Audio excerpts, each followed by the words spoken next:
This conference का will जो now be ग्रंथकारों recorded. का है,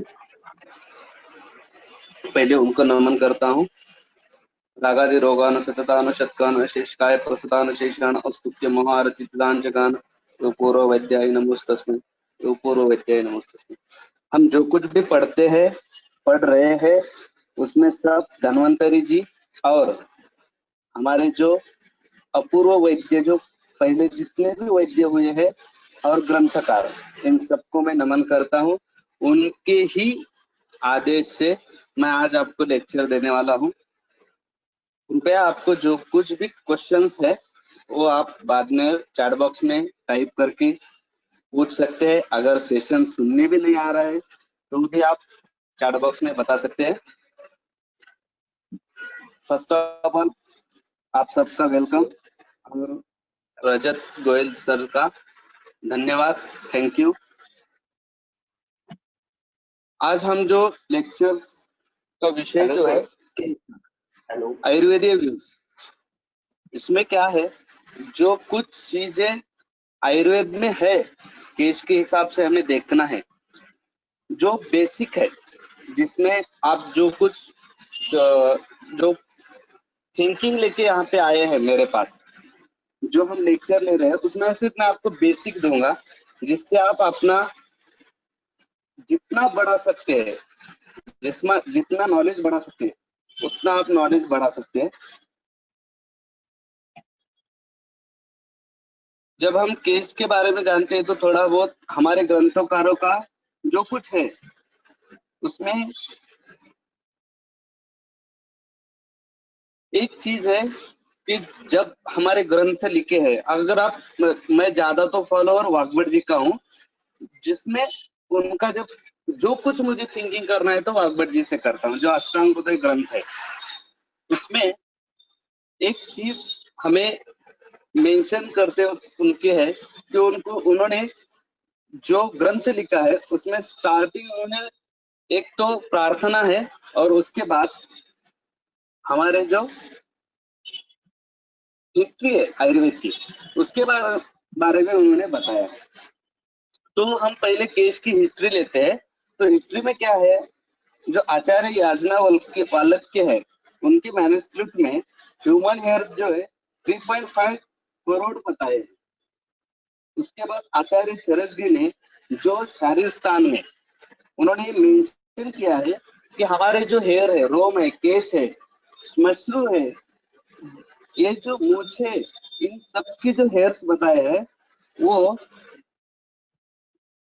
20, जो हम उन्होंने हमें हेयर्स बताए हैं वो सब 29,956 उन्होंने इतने हेयर्स बताए।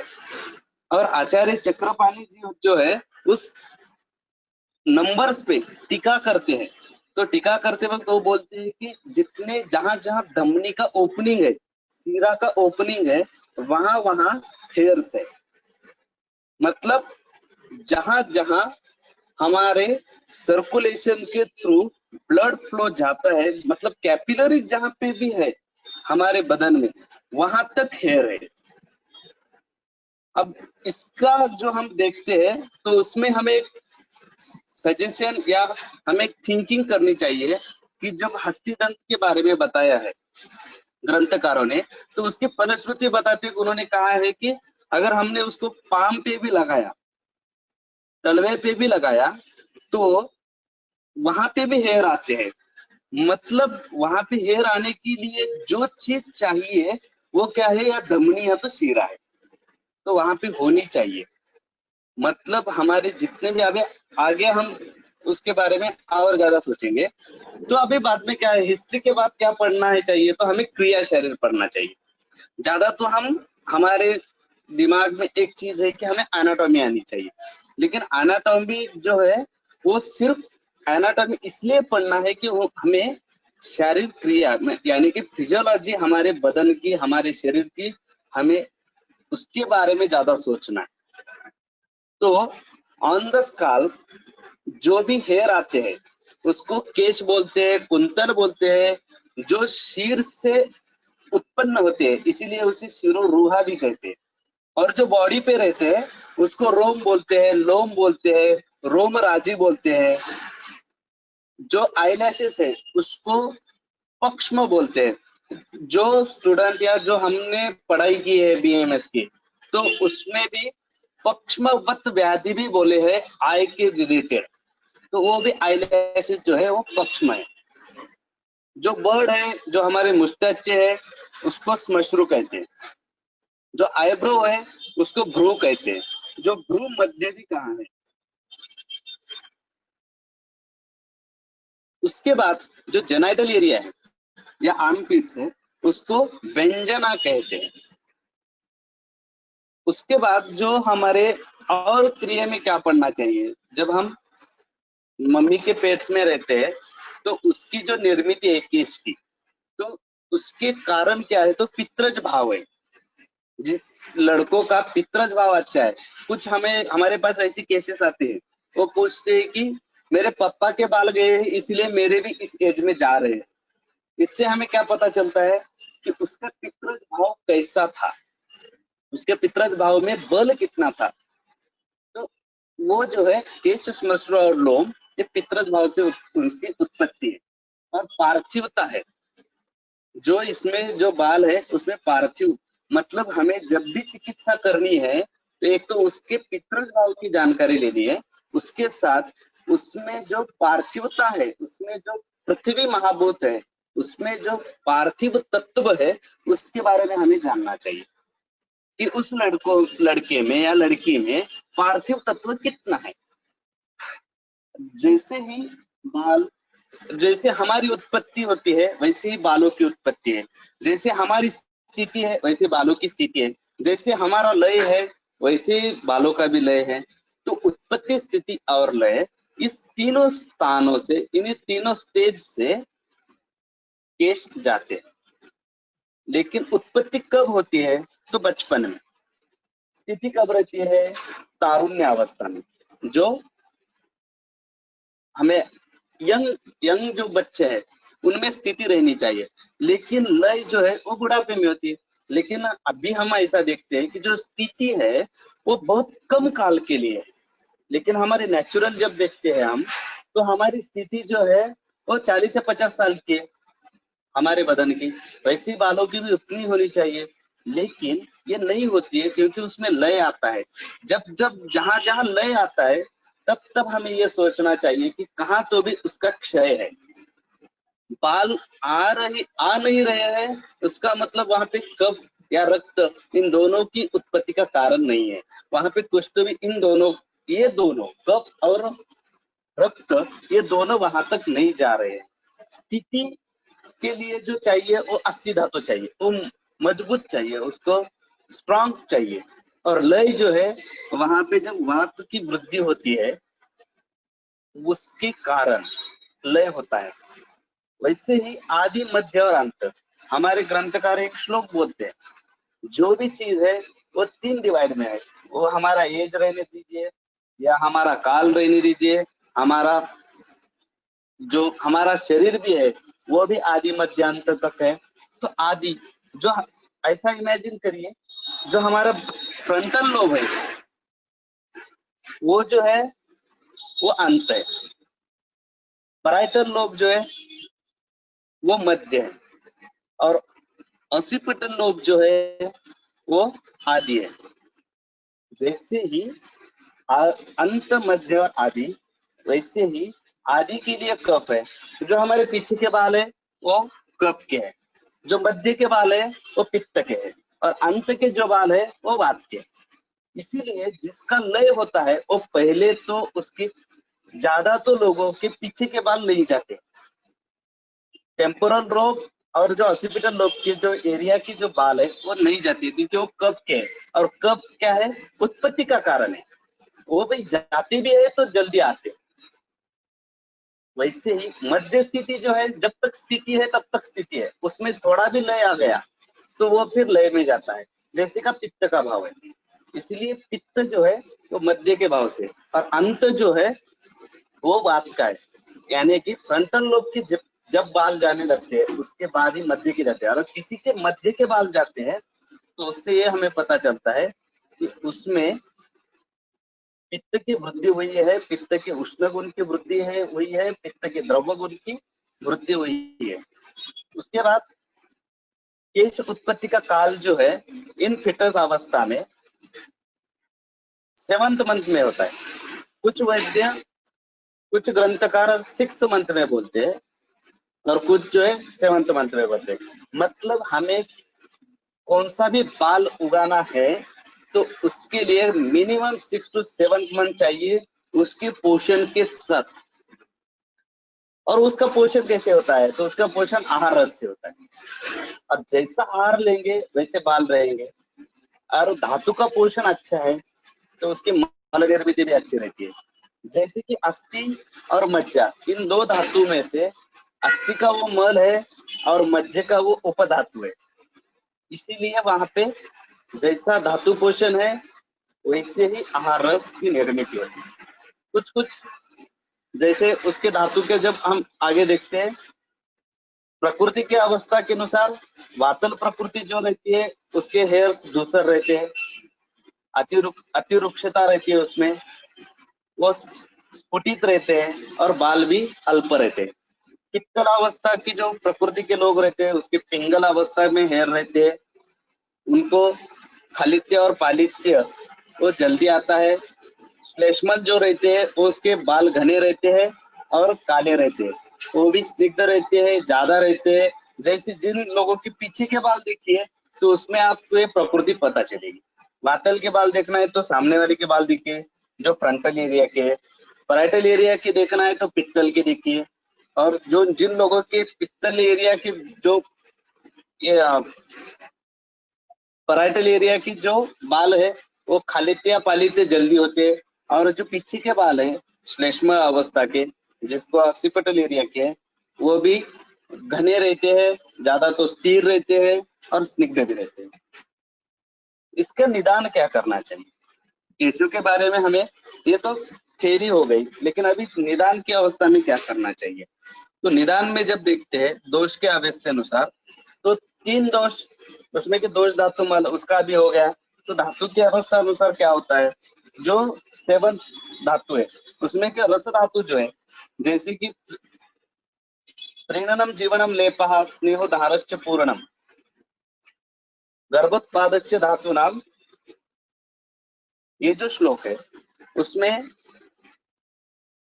रस धातु जिसका रस अच्छा है, जिस पेशेंट का रस अच्छा है उसके बाल प्रीणन रहते हैं, जीवन अवस्था में रहते हैं। जैसे कि सलाइन लगाने के बाद जैसे फीलिंग आती है वैसे वहां के बालों को भी वैसी टुकटुकी रहती है, वहां पे ऐसा अच्छा महसूस करते हैं।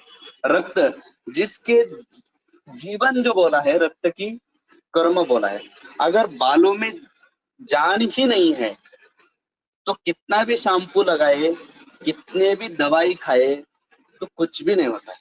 बालों में जान मतलब बालों के रूट में, वहां पे जितना जान रहती है, वहां पे जितना जीवन रहता है, वहां पे जितना ब्लड फ्लो जाता है उतने ही वो ज्यादा स्ट्रांग रहते हैं। जितना मांस है, मांस का काम क्या है? प्रीणन करना है।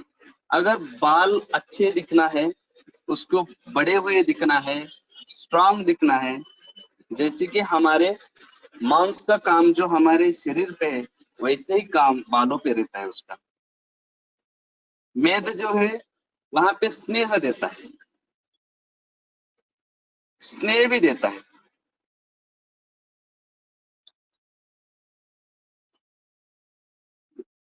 लेप सॉरी, मांस का जो है लेपन करने का काम है,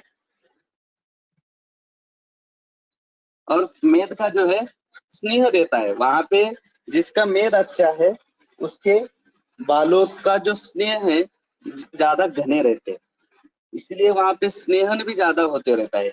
और अस्थि धातु का वही है, अस्थि के जो नख है और केश है उन धातुओं में जितना ज्यादा स्नेह रहता है वो ज्यादा दिन तक टिके रहते हैं।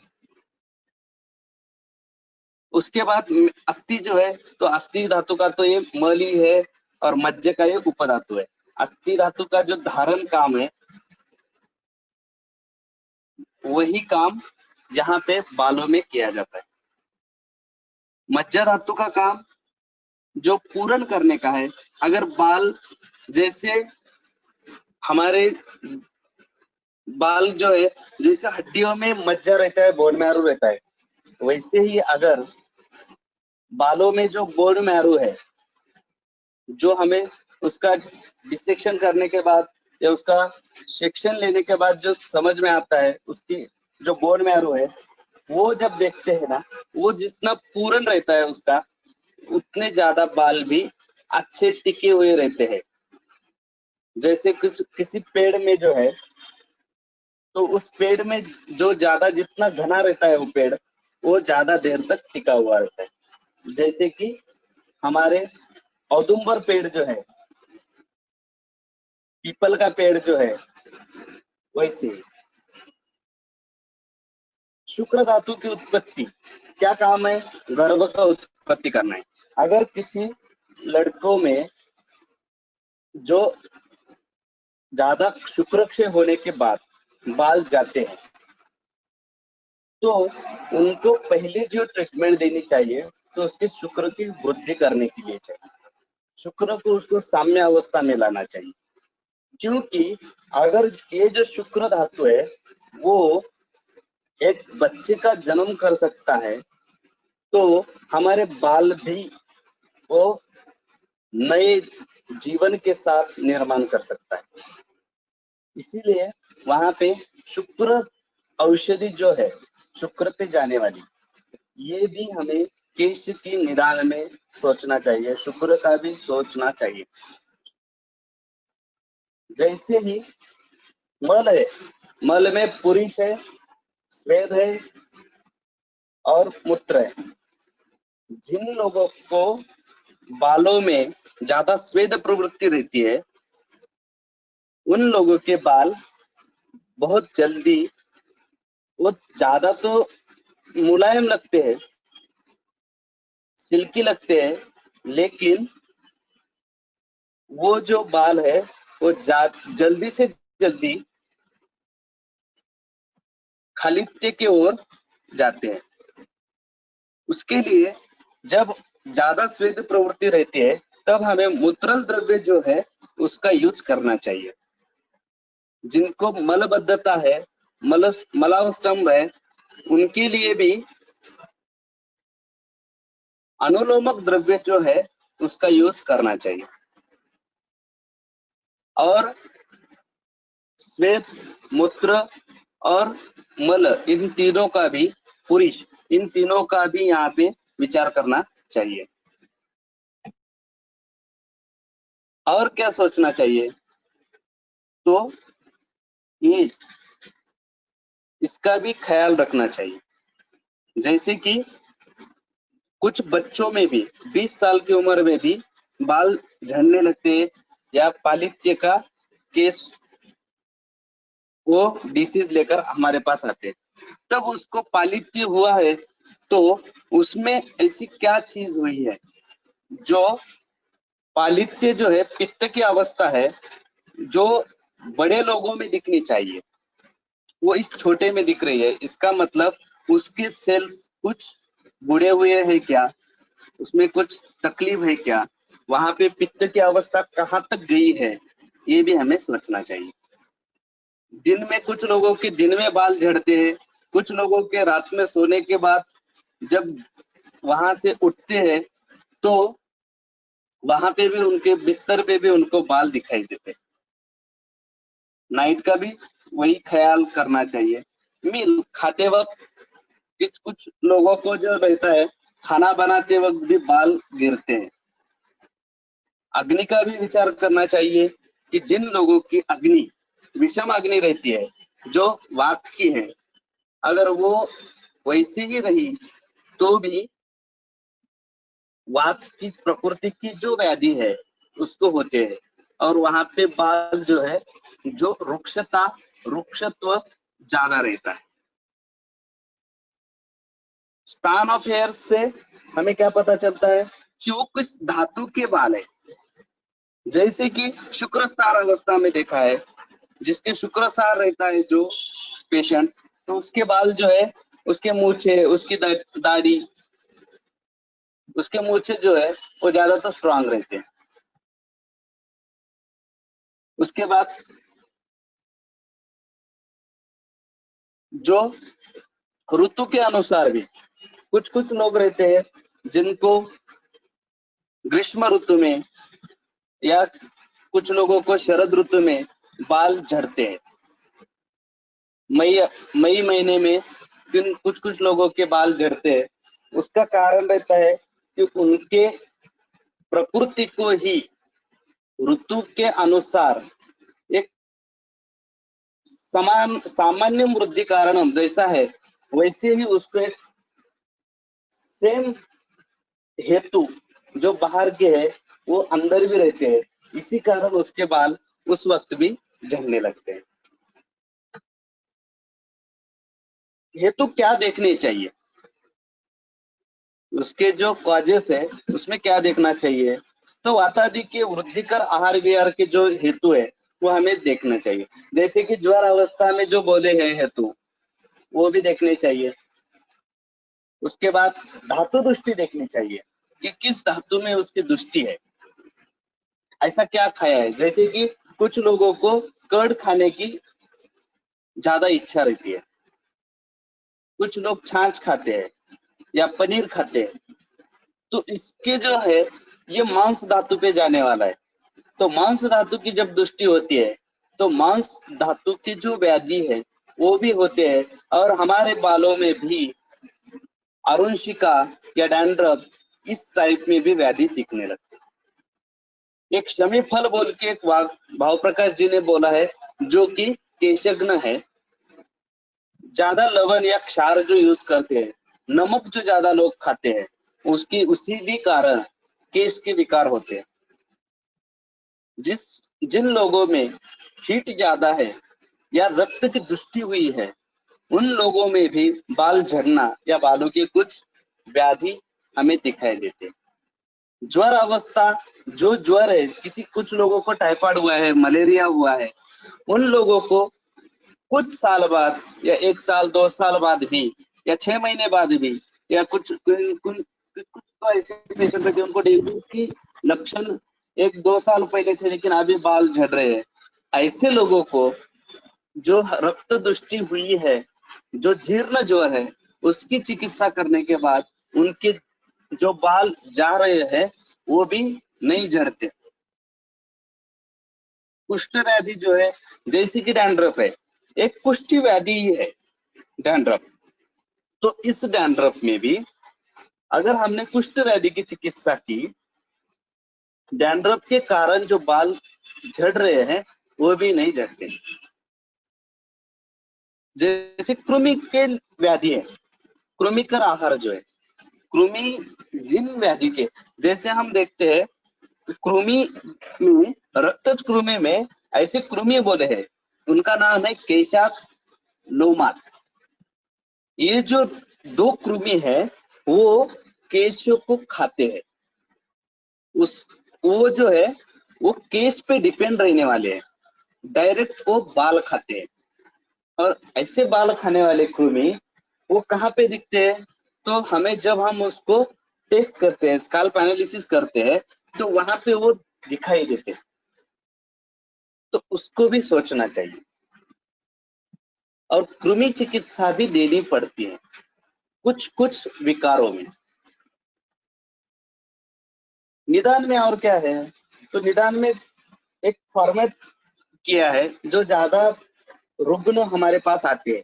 तो उसमें क्या है, रोगस्त दोष वैषम्यम दोष साम्यम अरोगतः रोग दुःखस्य दातारो ज्वर प्रवृत्तयो इति।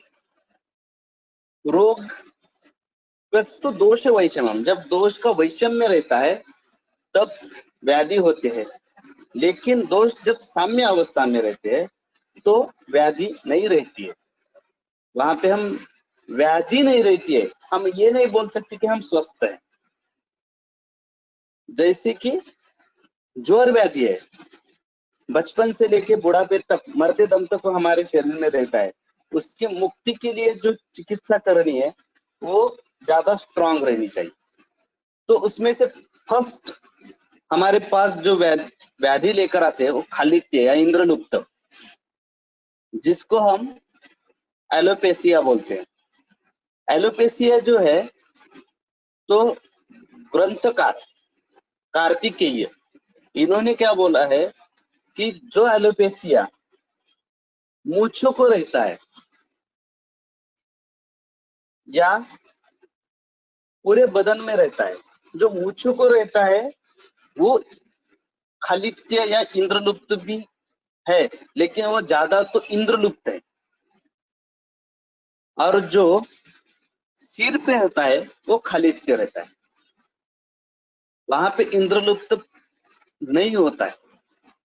पालित्य जो है, तो खालित्य की जब हम डेफिनेशन करते हैं, जैसे हम पांडु देखते हैं या ज्वर देखते हैं या रक्त पित्त देखते हैं, ऐसे कुछ व्याधि देखते हैं, तो उसका जब हम उसके बारे में सोचते हैं तो हम क्या करते हैं, पहले निदान तो हमारा क्या रहता है, ये तो वातज है या पित्तज है या कफज है या सन्निपातज है या कृमिज है।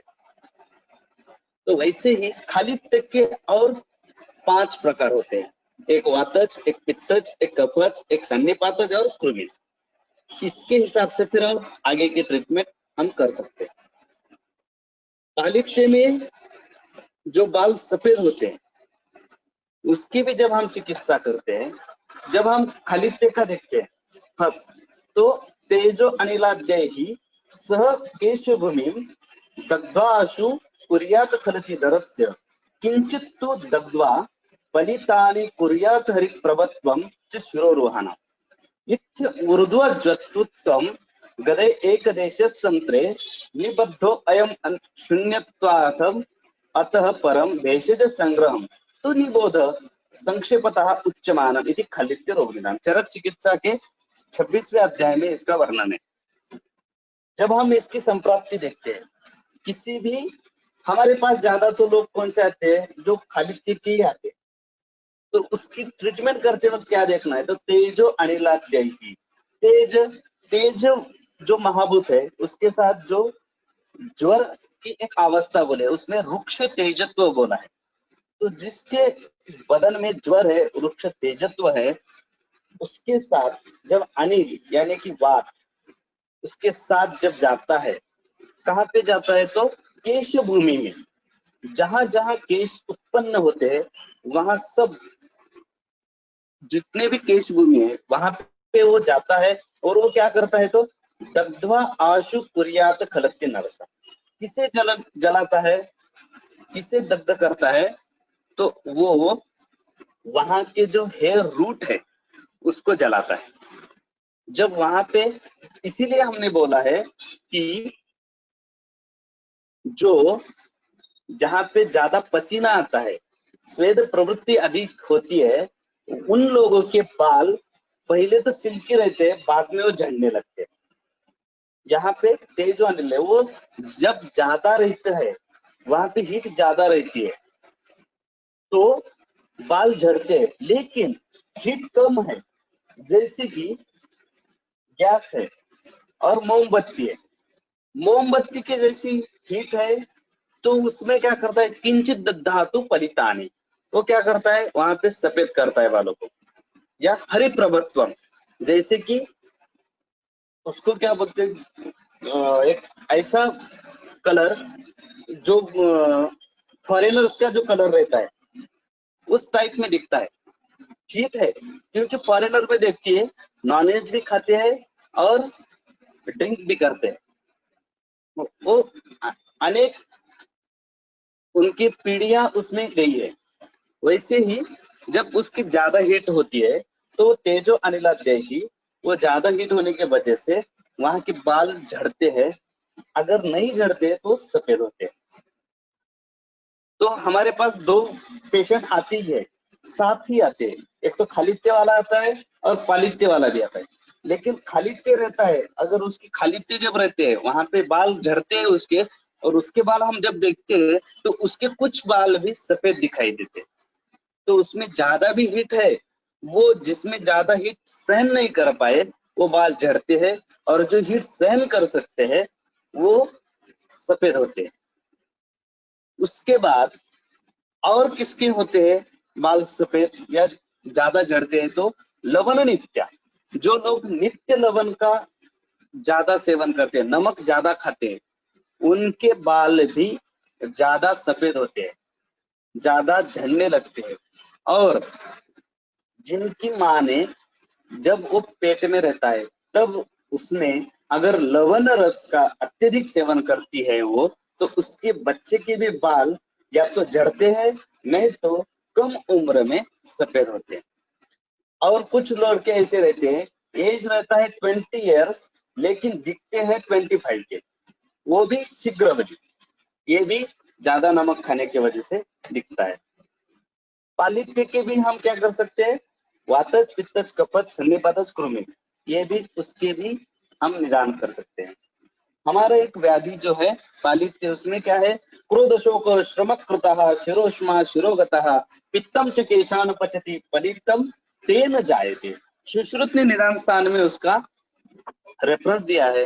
वो बोलते हैं कि जो ज्यादा क्रोधित रहते हैं या चिंता में रहते हैं या ज्यादा श्रम करते हैं, उन लोगों की शरीर का उष्मा बढ़ता है, और वो जाता कहाँ पे, तो शिरोगता, वो सिर की तरफ जाता है। और वहां पे पित्तम च केशान पचती, वहां पे जो पित्त है, उष्मा के कारण पित्त बढ़ता है। उष्ण गुण तो पित्त का है ही, लेकिन बाहर से मिलाया हुआ क्रोध शोक और श्रम के कारण जो उष्मा बढ़ता है, जैसे हम क्रोधित होते हैं, जैसे हमें एंगर आता है, तो उस एंगर की वजह से जो हमारा हीट बढ़ती है, वही हीट शरीर उष्मा वो शिरोगत जाती है और क्या करता है, पित्तम च केशान पचती, वहां पे जो केश है उसको पचन करती है। जैसे कि हम राइस बनाते हैं, अगर हीट है तो राइस पकता है।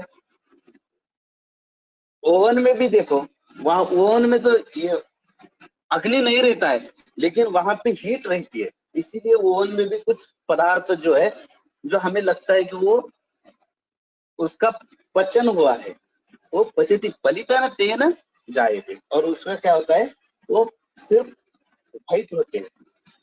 उसके बाद दारुणक, दारुणक जिसमें क्या होता है, दारुण कंडूरा वृक्ष केश गुणे प्रपाट्यते कपवात प्रकोपेन विद्यात दारुण दारुणकम तुतम। उसमें क्या होता है, जो केश भूमि है वहां पे वृक्षत्व बढ़ता है, कंडुत्व बढ़ता है, और उसके कारण कपवात की दृष्टि रहती है, और वहां पे दारुणक व्याधि निर्माण होता है। तो कुछ लोग जो है बाल ज्यादा खुजाते हैं, बालों के केश भूमि जो हेड पे जो डैंड्रफ नहीं है, फिर भी वहां पे कंडू रहता है, वहां पे अगर तेल लगाते हैं या कुछ भी स्नेह लगाते हैं, तो वो वहां पे जो दारुणक का है वो थोड़ा सा कम हो जाता है। उसके भी हम वात के अनुसार क्या है दारुणक, पित्त के अनुसार कैसा रहता है, कफ के अनुसार कैसा रहता है, सन्निपात के अनुसार कैसा है, कृमि की बजाय कौन से दारुणक हो सकता है, ये भी हमें सोचना चाहिए। कृमि का जब थिंकिंग है, तो हमें तो कृमि के हेतु होने ही है। तो उसमें से जो केशात लोमात और लोमदीपा, ये जो अंदर के कृमि है, और यूका और पिपलिका जो बाहर की कृमि है, बाह्य कृमि है, वो भी बालों के लिए, बाल झड़ने के लिए, बालों को व्याधित करने के लिए मदद करते हैं। वृक्षत्व जो है, फिर भी बालों को कुछ कुछ ऐसी चीजें रहती है कि हम बालों को तेल ही नहीं लगाते हैं। वाघबट जी ने तो बोला है कि सिर पे नित्य तेल लगाना चाहिए, रोज तेल लगाना चाहिए, लेकिन हम लगाते नहीं है, और उसके कारण वहां पे भी बाल झड़ने लगते हैं। अरुणिका जो डैंड्रफ टाइप है, उसी कारण भी बाल झड़ने लगते हैं। और क्या होता है, केश चूती होती है, केश जो है बीच में से टूट जाते हैं, शाप से ही टूटते हैं, रूट वैसे ही रहता है लेकिन शाप से ही टूटते हैं।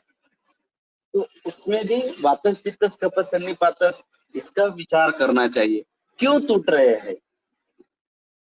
जब हमारे रिलेशंस टूटते हैं तो क्यों टूटते हैं, तो उसमें जो स्नेह का अभाव रहना, और स्नेह अभाव नहीं है तो रिलेशन बने रहते हैं। अगर हमारे प्यार ही नहीं है तो जब जैसे ही रिलेशन टूटते हैं वैसे ही वहां पे स्नेह ही नहीं है, स्नेहता भी नहीं है, स्नेह बालों तक जाता ही नहीं है, तो भी बाल झड़ने लगते हैं।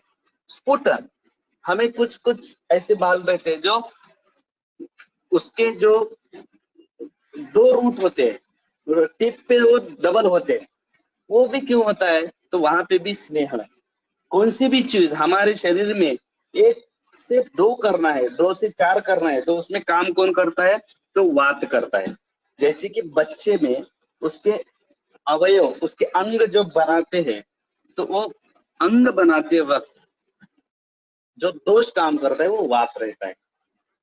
रुई है, hair fall from all over body, ये हमें दिखते हैं, ये पेशेंट है, मेरे पास इसकी एक केस भी है जो hair fall from all over body, जिसको हमारे कार्तिक आचार्य जी ने रुइये बोल के व्याधि बताया है। जब हमारे ग्रंथ में इतना सब है लेकिन हम सिर्फ देखते नहीं है, या हमें वो कोई ऐसे नहीं रहता कि हमें ऐसे कोई व्यक्ति नहीं मिलता है कि हमें बताता नहीं है कि ये देख रोमहर्ष। तो यहाँ पे भी रोम में हर्षत्व कब रहता है? जब हमारे शरीर में स्नेहता का कम रहती है। डिसीजेस कौन से रहती है? जिस डिसीज में हमें केस के निदान के लिए चाहिए, वो प्रमेय है, जिसमें क्या बताया? जटिली भावम केशेषु। जैसे हमारे जो भगवान शंकर जी हैं, उनके बाल जैसे है, उस टाइप में भी कुछ लोगों के हमें बाल दिखाई देते हैं। कुछ कुछ लोगों के जो है बालों को एक बाल दूसरे बाल या ऐसे बालों की कॉम्बिनेशन जो है वो वहां पे हमें स्वेद प्रवृत्ति अधिक दिखाई देती है। शोष व्याधि में क्या होता है? तो खर पुरुष परुषत्व और या फिर भिन्नत्व ये रोग में दिखाई देता है। कभी कभी वो ज्यादा उसके टीप ही सिर्फ शुक्ल रहते हैं, सफेद रहते हैं। जो कुछ शिरो रोग है वहां पे तो बताइए ये है। असाध्य तो किन लोगों में है? जो निंदित हानि बताए हैं चरक जी ने, अष्टो निंदित जो बताए हैं ना, उसमें 2 लोग बोले हैं, एक अलोम और अतिलोम। जिनके बाल कुछ भी नहीं है, बाल ही नहीं है, वो असाध्य है, वहां पे बाल नहीं आ सकते। और जिन लोगों का अतिलोम है, वहां पे ज्यादा लोम है, उसको कम करना है, तो भी हम उसको कम नहीं कर सकते, जैसे कि अनिल कपूर जी है। चिकित्सा जो हमें ज्यादा तो इस पे हम ध्यान देते हैं, निदान के बजाय हम ज्यादा तो जिस चीज पे ज्यादा ध्यान जाता है, या हम भी वैद्य होने के होते वक्त शुरुआती कालों में जिस पे ज्यादा कंसंट्रेशन हमारा रहता है वो है चिकित्सा। तो केस की चिकित्सा करते वक्त क्या करना चाहिए? शमन चिकित्सा और शोधन चिकित्सा। शमन चिकित्सा में केस का संवर्धन करना है, मतलब क्या करना है? जो बाल है उनको वैसे ही रहना है। हमारे पास पेशेंट आते हैं, जो झड़ गए वो झड़ने दीजिए, लेकिन अब जो है उसको बचाना है, तो क्या करना चाहिए? तो उसके संवर्धन के लिए जो दवाई है, वो उसके ड्रग्स है, वो आगे है ही, लेकिन उसके लिए शोधन चिकित्सा क्या करनी चाहिए? तो उसके लिए वमन चिकित्सा है। अगर हम उसको वमन देते हैं तो जो बाल झड़ रहे हैं वो बाल झड़ते ही नहीं है, जितने गए हैं उतने ऐसे ही रहते हैं, आगे के बाल जो झड़ते हैं वो नहीं झड़ते। संजनन, जब बाल जो है उसको निर्माण करना है, ज्यादा वहां पे लाने हैं बाल, तो उसके लिए क्या करना है? तो विरेचन चिकित्सा है। क्यों करनी है ये? जैसे कि विरेचन पित्त का है, लेकिन पित्त का आश्रय भाव रक्त है, और जहां पे रक्त है वहां पे बाल आते ही है। इसीलिए अगर वहां पे रक्त जाता ही नहीं है तो उसमें क्या है? तो उसकी कुष्ठ में व्याधि है, वहां पे कुष्ठ में दोष है, पित्त दोष रहने दीजिए, कफ दोष रहने दीजिए, वो रक्त को अवृतत्व करते हैं और उसकी वजह से वो आगे नहीं जाता। उसके बाद पोषण करना है, बालों का सिर्फ पोषण करना है, बालों को सिर्फ बढ़ाना है। तो उसके लिए हमें नस्य चिकित्सा करनी चाहिए। अगर बालों का वर्धन करना है, बाल बढ़ाने हैं, तो बस्ती चिकित्सा करनी चाहिए। समझो किसी के पास बाल आते हैं लेकिन ज्यादा बढ़ते नहीं है, तो उसके लिए बस्ती चिकित्सा है। यहाँ पे बस्ती करते वक्त आप तो या तो अनुवासन बस्ती करिए, या मात्रा बस्ती करिए, या निरोध बस्ती करिए, लेकिन ये करते वक्त वहां पे बस्ती में केश्य द्रव्य का ही उपयोग ज्यादा करना चाहिए। रंजन करना है, बाल सफेद है काले करना है, काले है सफेद करना है, या फिर उसमें जो प्रकृति के अनुसार थे वो वैसा करना है, इसीलिए रक्त मुक्षण चिकित्सा करनी चाहिए। उपक्रम कौन से करने चाहिए? तो उपक्रम में मुर्गा तेलम, सिरों पे तेल का धारण करनी चाहिए। स्नान जो है वो भी बालों के लिए अच्छा रहता है। धूमपान जो है वहां पे धूपन चिकित्सा भी हम कर सकते हैं, जैसे कि कफज व्याधि है, जटिल भाव है बालों के अंदर, या कृमि है, तो कृमि हर द्रव्य से, जैसे विडंग है, उसका धूपन करके वहां के बालों को वहां से कृमि का हरण कर सकते हैं या कृमि को नष्ट कर सकते हैं। क्षौर कर्मा मतलब बालों का मुंडन करना है।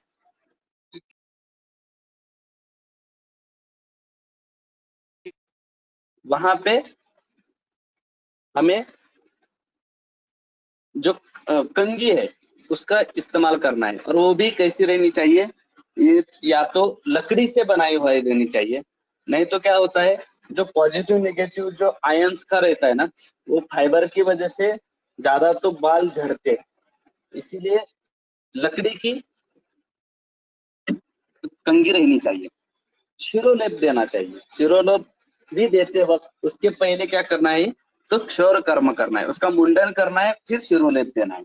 शिरोधारा भी दे सकते हैं अलग अलग दवा द्रव्य से, जैसे कि छाछ है, छाछ में हम अमल की या मुस्ता या दोनों भी डाल के उसका शिरोधारा जब करते हैं तो उसी कारण डैंड्रफ जो है वो कम हो जाता है। शिरो पिच्चू भी दे सकते हैं, अगर कुछ लड़कियों में या लेडीज में हम क्षौर कर्म नहीं कर सकते, मुंडन नहीं कर सकते, तब वो वहां पे शिरो पिछू देके वहां पे भी हम उसकी चिकित्सा कर सकते हैं। उसके बाद सम कुछ केसेस है, ये जो मेरी फर्स्ट केस है जिसको 6 महीने में इतने बाल आए हैं, इसमें भी थिंकिंग वही है, दोष धातु की ही चिकित्सा की है। उसके बाद ये हेयर से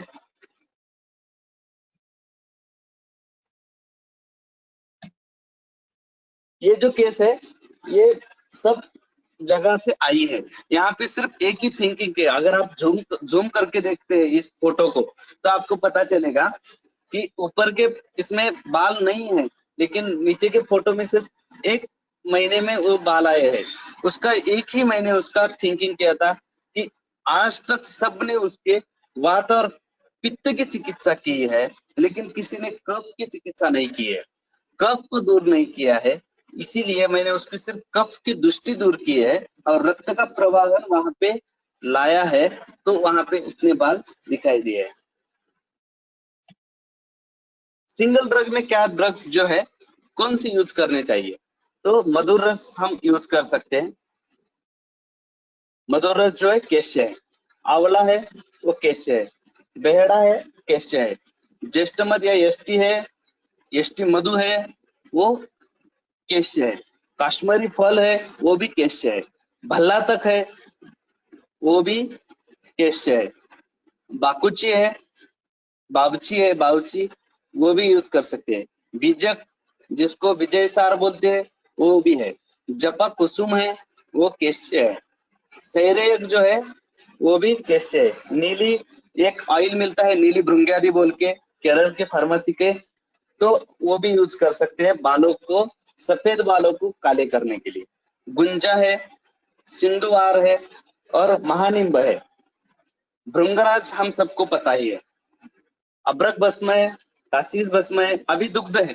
इन सब में जितने भी ड्रग्स है उसमें एक तो रस चिकित्सा के लिए हमें कौन से भी द्रव्य देना है तो उसकी खान पान में क्या रखना चाहिए, तो मधुर रस ज्यादा रहना चाहिए उसके खाने में, जिसके बाल उगाने उसके।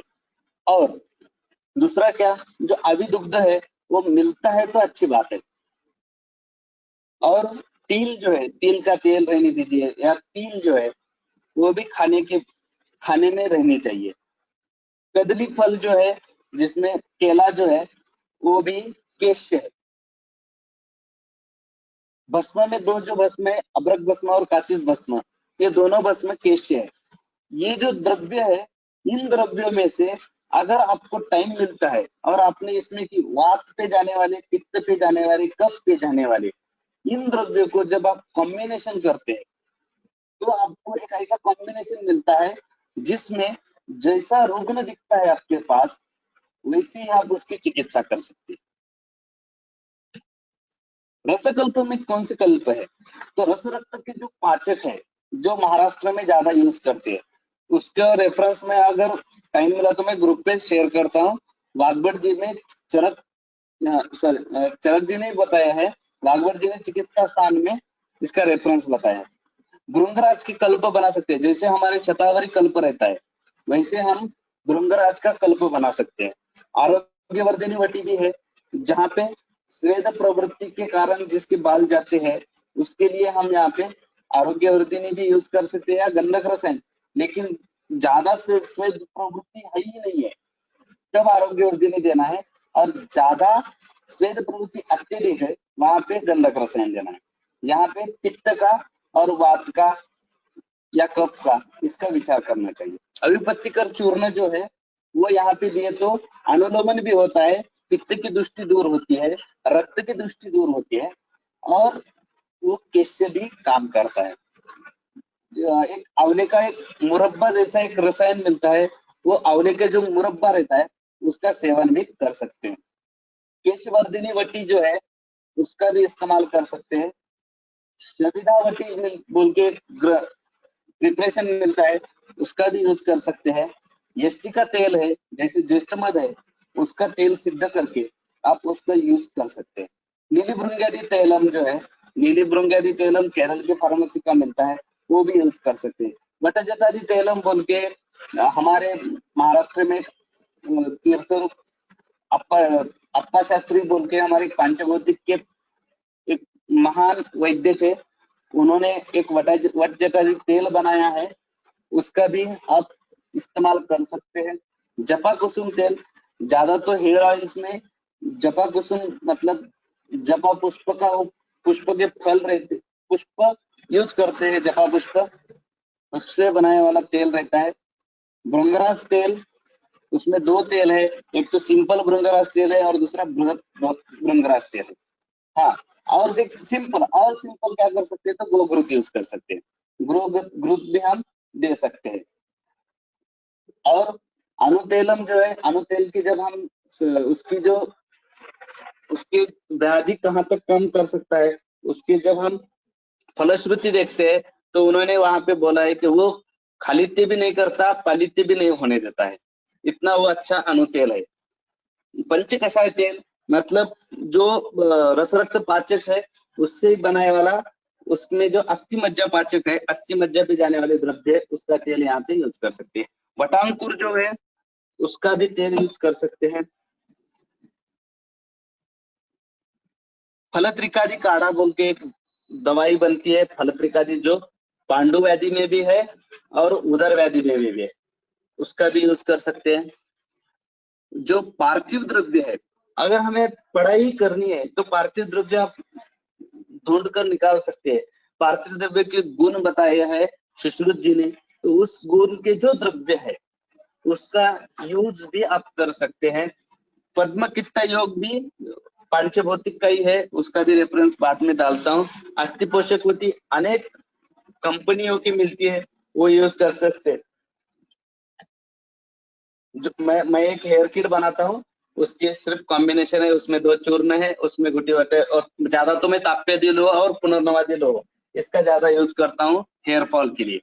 केशरी द्रव्य का कॉम्बिनेशन करके लेप बनाया है, शुरू अभ्यंग करके तेल में अमलक्यादी तेल बोल के तेल बनाए हैं, उसमें आवड़ा है, बेड़ा है, वट की जटा है, गोखरू है, जिसको हम गोक्षुर बोलते हैं, और निशा मतलब हरिद्रा है, टर्मरिक, उसके उससे सिद्ध किया है हुआ ये तेल भी है। और नशे के लिए मैं कौन सा भी तेल यूज करता हूँ, जैसे प्रकृति के अनुसार, उसमें तो ज्यादा अणु तेल ही दे देता हूँ। Thank you to all. Thank you Rajat sir. किसी की कुछ क्वेश्चंस है तो आप पूछ सकते हैं।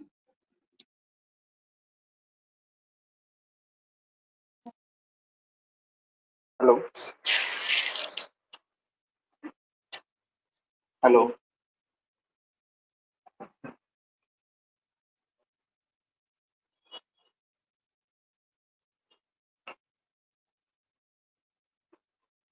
Thank you Rahul sir. Hello. Hello. मेरी हाँ हिंदी जी सर। थोड़ी सी अच्छी नहीं है, इसलिए सर सबके जो पहले मैं आपने माफी चाहता हूँ। हाँ सर। सर आपका लेक्चर बड़ा अच्छा था। जो धूपन आपने बताया है, क्या हम लोग वो जैसे बालों में धूपन देते हैं, तो क्या हम लोग जैसे नशे के लिए धूपन दिया जाता है, तो उससे भी फायदा मिलता है क्या बालों में? हाँ सर, जितने भी उपक्रम दिए हैं, जो हमारे बदन को जितने दिए हैं, वो सब उपक्रम हम जब आप बालों को करते हैं, धूपन चिकित्सा करने के बाद, जैसे व्रण में जो व्रण रहता है, अगर उसकी शुद्धि होती है, उसमें जी जो जी। कृमि है वो भी जाते हैं, व्रण चिकित्सा में धूपन चिकित्सा है। वैसे ही बालों के लिए अगर कफ या वात के कारण, वात से भी अच्छा कफ, या कफ जी का ज्यादा है और वात थोड़ा कम है, और ज्यादा तो कफ अवस्था, जैसे प्रमेह है या डायबिटीज के हम्म पेशेंट है, उनमें धूपन चिकित्सा करने के बाद उनके बाल जो है और अच्छा रहते हैं, और जो कृमि होते हैं बालों में वो भी निकल जाते हैं। हम्म। सर तो इसमें भी केशीय द्रव्यों के लिए हम लोग धूपन यूज कर वो मतलब केशीय द्रव्य यूज कर सकते हैं धूपन में, या कुछ और द्रव्य भी यूज कर सकते हैं? नहीं सर, केश्य भी यूज कर सकते हैं, केश्य और कृमिघ्न ऐसे द्रव्य निकालना है जो कृमि का नाश ठीक करे, और ठीक है सर। उसके साथ केश्य भी हो।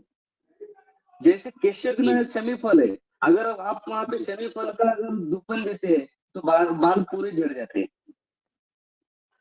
अच्छा, शमी फल का इसीलिए धूपन देने से बाल झड़ते हैं? झड़ते हैं।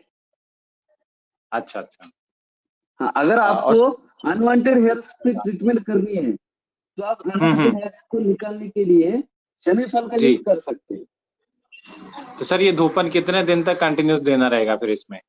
सर आपको वहां पे धूपन के जैसे वमन करने के बाद जो धूपन है, जी। तो उसके अच्छा उसके उन्होंने एक लक्षण बताए हैं ग्रंथों में, सिम्टम्स जी बताए हैं, जी तो जी। वैसे ही सिम्टम्स हमारे बालों में दिखते हैं।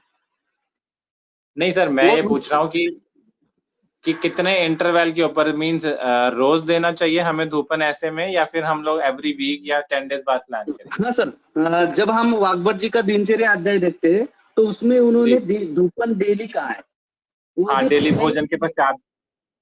स्नेहिक धूपन है। मतलब ठीक हमें है। बालों को धूपन डेली भी दे सकते हैं, लेकिन जब चिकित्सा की तत्व से जाते हैं हम, तो वहां पे हम्म, धूपन भी 4 दिन बाद या 7 दिन बाद देना चाहिए। ठीक है सर, ठीक है ठीक है। अब सर एक ये जो हमारे पास एलोपेशिया के केसेस, इंद्रलुप्त जिनको हम बोलते हैं, तो उन केसेस में अब कई कई पेशेंट पूरे एलोपेशिया यूनिवर्सैलिस के रहते हैं, तो उनमें क्या विचार कर सकते हैं? रक्तदुष्टि। तो क्वेश्चन नहीं समझ में आया। हेलो। हाँ सर। सर जो इंद्रलुप्त के सर्वांग, जैसे सर्वांग इंद्रलुप्त है एलोपेशिया यूनिवर्सैलिस, तो उनमें किस प्रकार से विचार किया जा सकता है? सर एलोपेशिया यूनिवर्सलिस जो है, उसमें वही है कि यहाँ पे जो हमने बताया है, अपरक्त दृष्टि बाल आ जाती है। झड़ते हैं, तो उसके स्थान, और उसमें जो यहाँ पे रुइया बोला है कार्तिक जी ने, hair fall from all over body, वैसे ही अगर वो ऑल ओवर बॉडी पे गया है क्या, ये भी देखना चाहिए।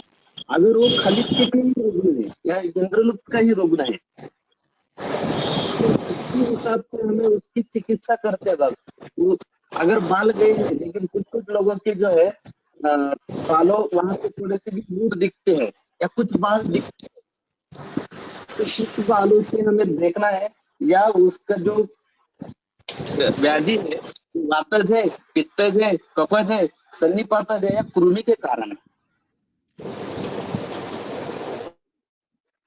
हेयर सर कौन से भी रहने दीजिए, वहां पे अगर रक्त का सप्लाई है तो वहां पे हेयर आते ही है।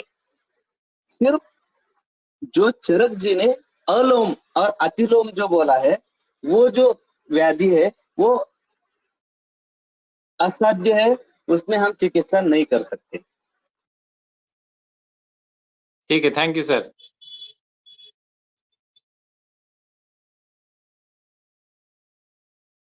हेलो, केश्य भी है और कृमिघ्न भी है, जैसे कि भृंगराज है। भृंगराज बेस्ट एग्जांपल है।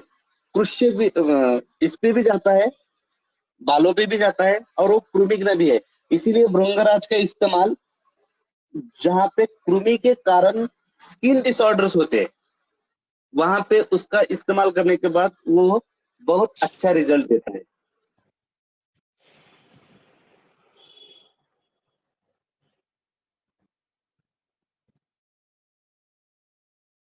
और कुछ क्वेश्चंस है?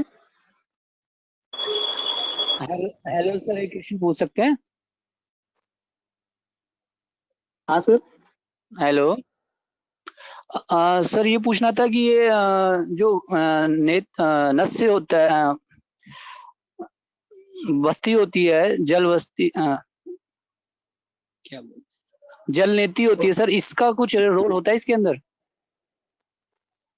सर आज तक मैंने योग या ऐसे थेरेपी नहीं यूज किए है। जो कुछ यूज किया है वो आयुर्वेद के हिसाब से यूज किया है। जितने भी मैंने जल ये जो नेति आपके होता होगा, मैं लेकिन ऐसा नहीं बोल सकता कि नहीं होता है या क्या होता है, लेकिन मैंने इसका एक्सपीरियंस नहीं लिया है। जितने भी ट्रीटमेंट किए हैं वो आयुर्वेद के हिसाब से, जो आयुर्वेद ने बताया है उसी के हिसाब से किए है। Hello. Hello, hello. Yes sir. हाँ सर, अगर किसी का भी क्वेश्चन है तो आप इनबॉक्स में मैसेज कर सकते हैं, चैट बॉक्स में हमारे।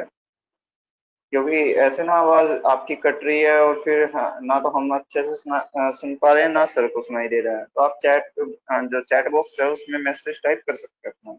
कोई भी क्वेश्चन है वो उसमें टाइप कर दीजिए। Thank you.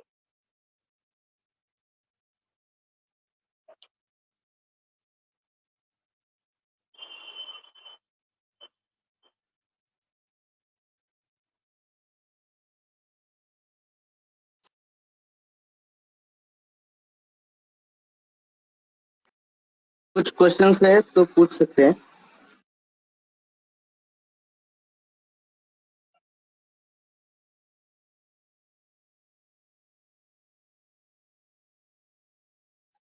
यहाँ पे जो है हेलो।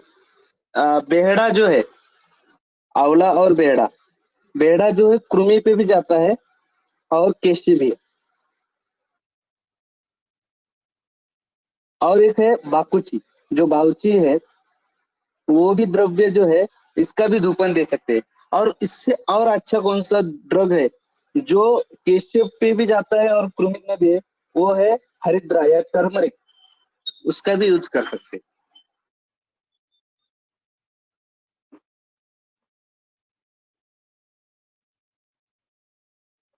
मोक्षण जो है, रक्त मोक्षण जो है, मैं ज्यादा तो एक तो डर्मा रोलर से या प्रिक लेके विद्याकर्म जैसे निडल से ज्यादा करता हूँ।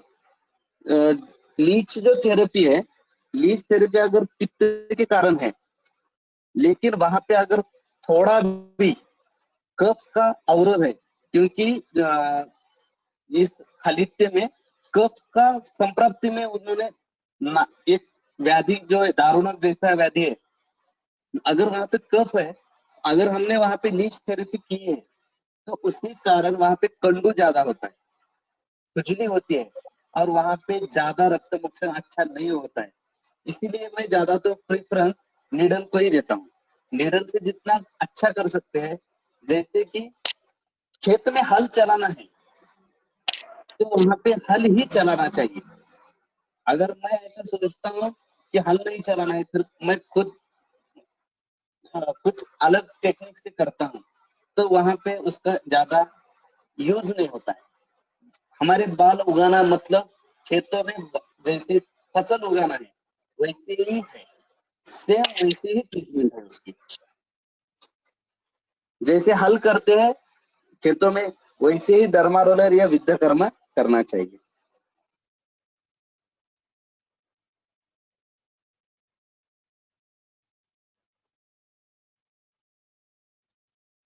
हरिद्रा जो है,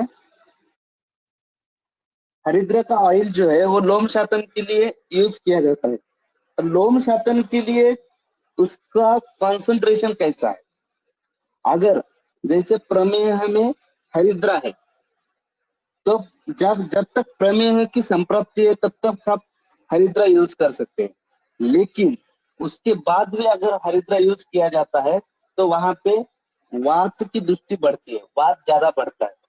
उसके कारण अगर लोम शातन में हरिद्रा का ऑयल यूज करते हैं तो उसका जब हम धूपन करते हैं, उसी हरिद्रा का ऑयल जब हम यूज करते हैं तो जो कृमि के कारण बाल झड़ते हैं वो झड़ना बंद हो जाते हैं। इसीलिए मैंने जो ऑयल बनाया है उसमें जो निशा जो हरिद्रा है उसका भी यूज किया है, जिसमें वहां पे कृमि के कारण भी अगर बाल झड़ते तो वो नहीं झड़ते।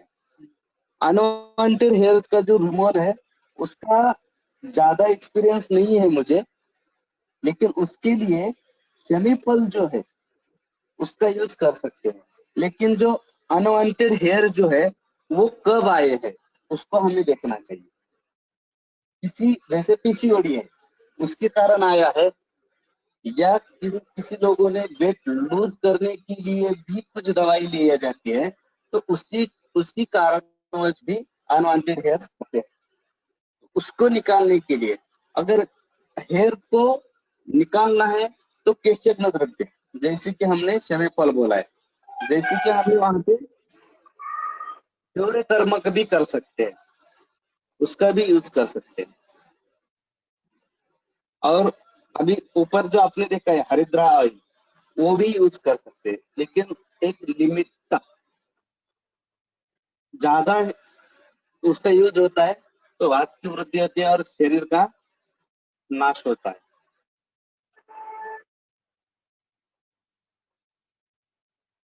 कुछ इसमें भी दवाई भी है, जैसे आरोग्यवर्धिनी है। आपको अनवांटेड हेयर निकालना है तो आरोग्यवर्धिनी का भी यूज कर सकते हैं।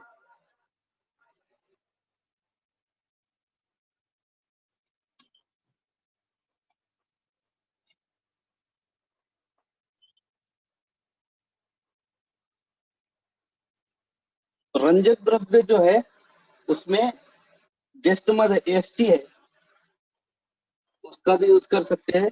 और उससे और अच्छा जो है रंजक द्रव्य तो नीली जो है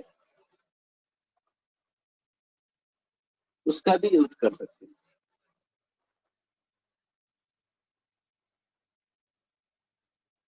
डायरेक्ट रेफरेंस जो है वो नहीं है हरिद्रा का। आपको अगर उसकी चिकित्सा देखनी है तो हरिद्रा का यूज जो है मेह धात्री निशेषु बोला है, मेहेशु धात्री निशेषु। तो जब धात्री और निशा इन दोनों का यूज मेह में है और प्रमेह में ही जटिल भाव है तो आप उसका ऐसा लिंक लगा के उसका इस्तेमाल कर सकते हैं।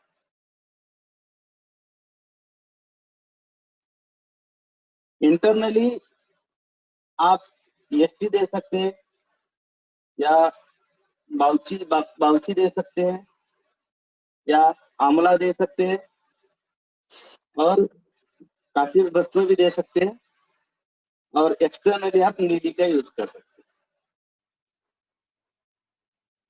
हेलो। हेलो। हाँ यस। हाँ सर, डॉक्टर चिराग की रिक्वेस्ट है कि अगर पॉसिबल हो सके तो आपके पास रक्त मोक्षण जो ट्रीटमेंट करते हुए कोई फोटोज हैं हेयर्स के केसेस में, तो वो आप दिखा सकते हैं अभी? एक रक्त मोक्षण की फोटो है, मैं मोबाइल पे है। एक मिनट रजत जी, आप इसको ऑफ कर दीजिए रिकॉर्डिंग। Okay sir.